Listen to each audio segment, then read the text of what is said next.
Okay, buterevu nkubuwaniriza nnyo olunaku olwaleero tukomyewo ate wano ku Bokati TV nze Sula Senyonga.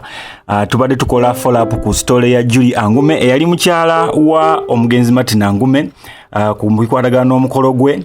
Bingi ebibaddewo abantu batandika okwebuuza ebibuuzo bingi, naye finally tumaze ne tufuna omwami we era agenda kutubulira ensonga lwaki teyasobodde kubeera kupoza ate ku mukolo gwa mukyala we n'aleeta ekifaananyi. Tetwagala kubaluyisaayo nnyo kubanga omuntu tumwina sebubuuza kubatuuliza otubulire n'amannya go otuwe na nsonga lwaki tewalabiseeko ku mukolo gw'okubeera ng'oyanjulwa. Samus Kajugo Musoke, well known as Munachagwe, ewaffe gyembere Netherland. Banzala mukono ne mutuuze mu ggwanga lye Netherlands. Eri ebintu besijja kunnyonnyola public lwaki saabaddeyo, naye nga briefly kyenyinza okugamba twakikkaanyaako nze naye ate ne family ye agenda n'agyebuuzaako ku nsonga eyo era nembawa n'ensonga lwaki nabo ne banzikiriza. Kale katwanjuze ekifaananyi. Omukulu Ssekajugo, gwe ng'omusajja omuganda kimanyiddwa bulungi nnyo nti mu Buganda omukulu omwana bw'aba ayanjula bazadde be tebalina kubeera ku mukolo, naye ate ku mukolo guno bazadde bo baalabiseeko ku mukolo gw'olaba kyabuwangwa. Omuntu wabanga agenda okwanjula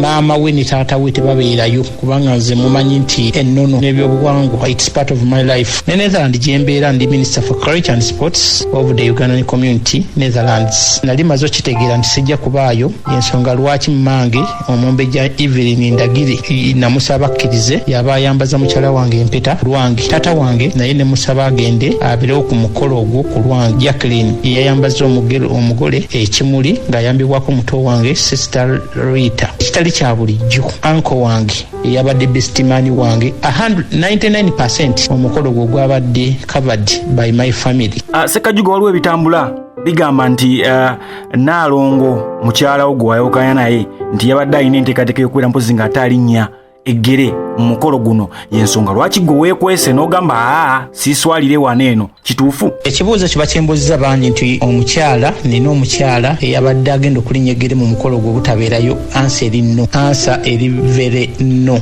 Enkiiko ezibadde zitegeka omukolo guno zibadde zitula mu maka gange obanga e Netherland sipangisa muzigo wabula mbeera wange mu apartment yange eri mu mannya gange. Most of the times Julie abadde abeerangako live na participatinga mu nkiiko ezo obanga waliwo byetwetaaga atuwabuli 100% akimanyi nti wange ndi muwulu sire mufumbo kyokka nina abaana basatu, naye maama w'abalongo twayawukana dda abeera we ate tabina ne bimukwatirako bino era talina ene havoc gyeyali akoze okutaataganya omukolo gwaffe guno. Ekyo bakimuteekerako bwereere. Oba bakama abo ku mulimu be bakuganye abantu abali babaddeko mawanga g'ebweru oba abali bakoleddeyo kuba kimanyi bulungi nti mu mwaka omuntu amuwa omwezi gumu okubeera ne holiday. Kanjogere ku Netherland kati nze nkola omulimu oyinza okugamba a professional job mu Netherland. Nasaba holiday yange ya mwezi gumu era nenzikirizibwa okugenda. Omuntu gwe bagaana okuva ku mulimu nti togenda mpozi ng'ali illegal mu nsi eyo, naye nze siri illegal, ndi mutuuze. I have my citizenship. Kyova olaba kugambye nti ninayo n'abaana. Tewali nsonga yonna bakama bange gye bayingiddemu kunnemesa okubeera ku mukolo ogwo.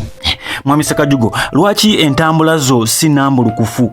Wayitidde eno nodde eno lwaki? Ababadde ba followinga entambula zange bwe nali njija wano nayitira Belgium ne malayiko like 1 week nga ndya ku ssente zange bwe navaayo ne ngenda e Rwanda. Wendi essaawa zino sijja kutangazaawo, essaawa zino wendi sijja gamba nti ndi wano for security reasons. For now kyenyinza okugamba ndi Uganda, siri Uganda, ndi Rwanda, ndi Kenya, ndi London, ndi what yonna gye mwagala gye baagala okumanya. That is my private life. Banga omuntu tomala exposing buli wa ndi wano kyenjagadde okumenyawo nti bakama bange tebaŋŋanangako kujja ate ndi entitled to have a holiday of 1 month every year of which gye ndi mukati. Mwami Ssekajugo twagala onnyonnyole kigambibwa nti wasaba asayiramu bwe wali ogenda e Bulaaya gy'oli kati gy'okolera nti yensonga lwaki otya okudda mu Uganda. Ekyasayira mu sikimanyi kye bategeezaako kutegeeza, naye nze kyenkugamba nti ekyalibadde ekikulu nti okkirizibwa okuva e Netherland n'otambula n'ogendako mu nsi endala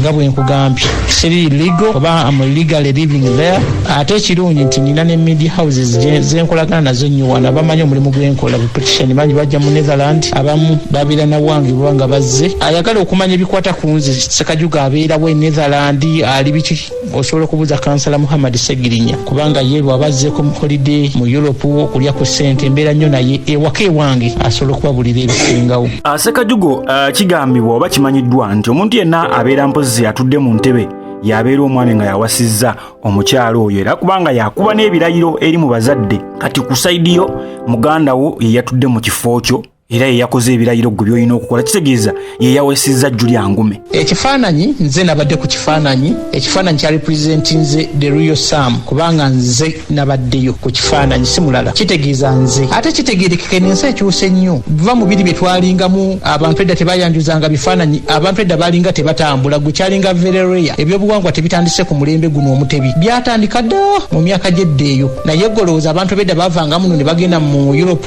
America Canada Asia ne bakola no tekyabanga bwekito kyova olaba kipya tojja kwesanga nga netaaga okwanjula mukyala wange ninga mu budde obwo siriiwo ate emikolo giyimirire paka bwendibeerawo naye nga ate nina abantu abasobola okubeerawo ku lwange so kintu kyonna kyenkola nkikola with experience tewali otwavoledde bwakabaka oba nnono kuba n'embaga teyatuguddeko bugwi ebintu byonna nga wewabirabye byabadde well planned. Okay, tweyanza nnyo tweyanzege mukulu Ssekajjugo twagala otuwe empozi kiki ekiddako after kwanjula kwawedde twagala otuwule kiki ekiddako then n'obubaka bw'ompozi obusembayo eri omukyala Julie Angume. Nayanjudde tujja kuddako embaga gye tujja okubategeeza gye bujjakaawo famire ya Julie ayo kyo nkiddamu mukyala wange omulungi my beautiful my heartbeat my queen she was aware of everything and she's happy by the way leero nava kuŋŋamba thank you king nabadde njagala kye wakoze you fulfilled your promise n'asaba nno musimu disappointingangako any other single day nga bwenzize nkola era ngamba mungende maaso nga nkola bwentu she's very let me say she's extremely very happy nange nno. Okay, tweyanza nnyo tweyanzege oyabadde omwami Ssekajjugo oba kakati yebba w'omukyala Julie kati tegeeza n'omukyala Julie Ssekajjugo tugala tova ku Boka TV atusinkane empozi ate olunaku olulala mweraba.